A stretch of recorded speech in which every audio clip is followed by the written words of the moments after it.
Like many of you, I didn't know what human trafficking was. I also thought pimps only existed in rap videos. But I remember the exact moment I found out they were real.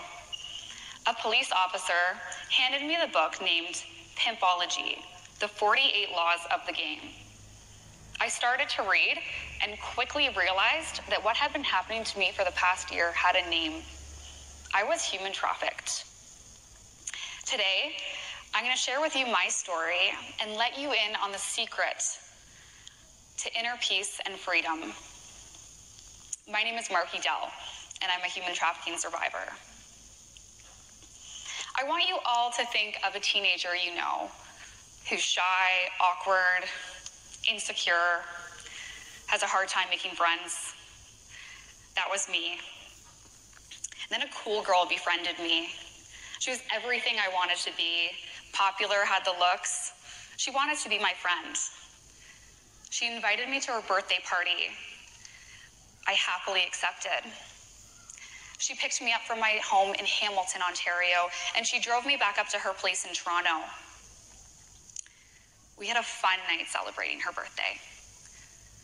The next morning, I was under the intention that she was driving me back to my dad's home in Hamilton. We ended up in an unfamiliar parking lot, and I could see the Toronto airport. She parked the car and said, "You owe me $600 for the rental car, for the gas, for the club entry, and the drinks last night." I was confused. I knew I did not owe her any money. And where had my friend gone? She reaches in the back seat, tosses me a bag.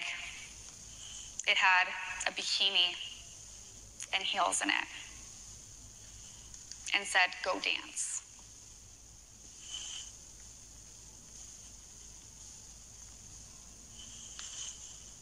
We were at a strip club. She told me there were two men inside waiting for me to ensure I made her that money and to make sure I did not tell a soul. She then threatened to kill my family. My heart sank. I was so scared. So I did, and I went inside the strip club, and I danced that day, and I made her that money.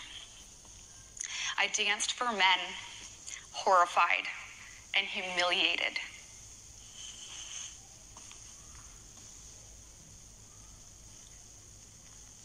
She picked me up. I handed her the money, and I thought this nightmare was over. But it was just starting. She drove me back to her place, where there was two men waiting for me. I recognized them from the strip club. There were guns laid out on the table, Hennessy, lots of drugs. And that night, they drugged me, and while I was semi-conscious, the three of them raped me. The next morning, this was on repeat. Woke up, drove me to the club. I earned them money. Come back, and I hand them every cent. This continued for a year, every day.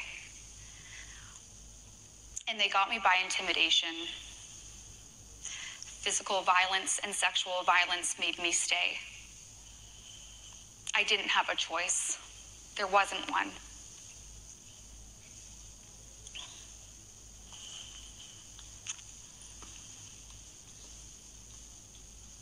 During this time, my self-worth diminished. I was no longer Markie, that shy, innocent, sweet girl. I had lost myself. Men were using me, and I was just a body to please men.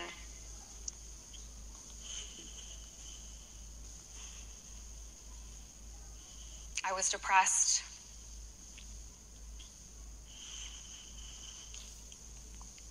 Finally, hope.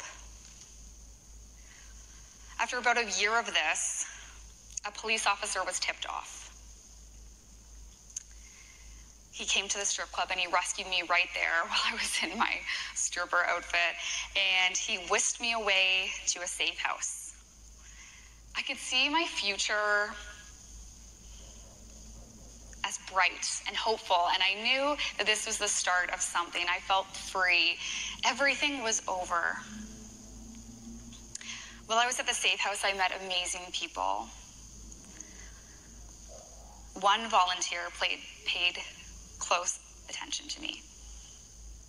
He got me alone, and he offered me $1,000 to have sex with him.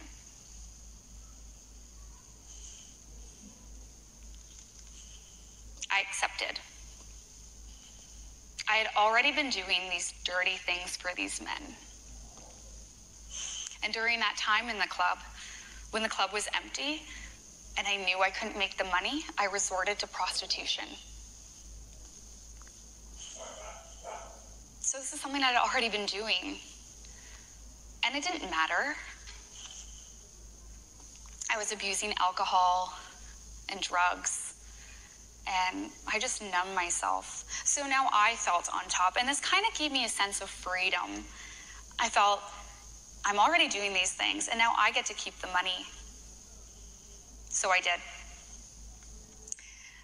I went on a downward spiral for years. I was depressed after about 5 years of this spiral. I was sitting on my couch with a friend, and I was planning to kill myself that night. This friend gave me the challenge of a lifetime. He challenged me to forgive the people that wronged me. And that set me free. Forgiveness set me free. You know, I hit rock bottom when I actually gave forgiveness a chance. But I did. It was my last resort. Trust me, I tried counselors, meds, you name it. I tried everything. So I was like, I'll try this. I forgave the people that used me. I forgave the people that misled me. But most of all, I forgave myself. It felt like I lost 500 pounds. The pain, the anger, the hurts, they floated away, and I felt like me again. The old Markie was there.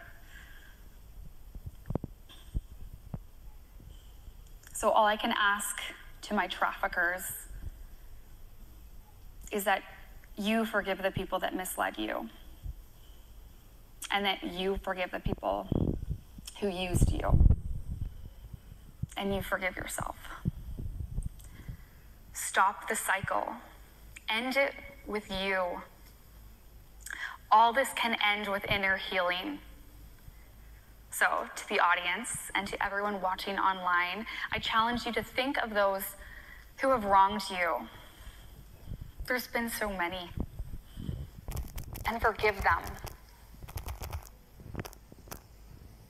If I, a drugged-out prostitute, sitting on the couch, planning my suicide, can go from that to a woman that truly has inner peace and has a loving heart, I would say forgiveness is nothing short of remarkable. Oh, and that friend who first challenged me to forgive. He married me 4 days ago.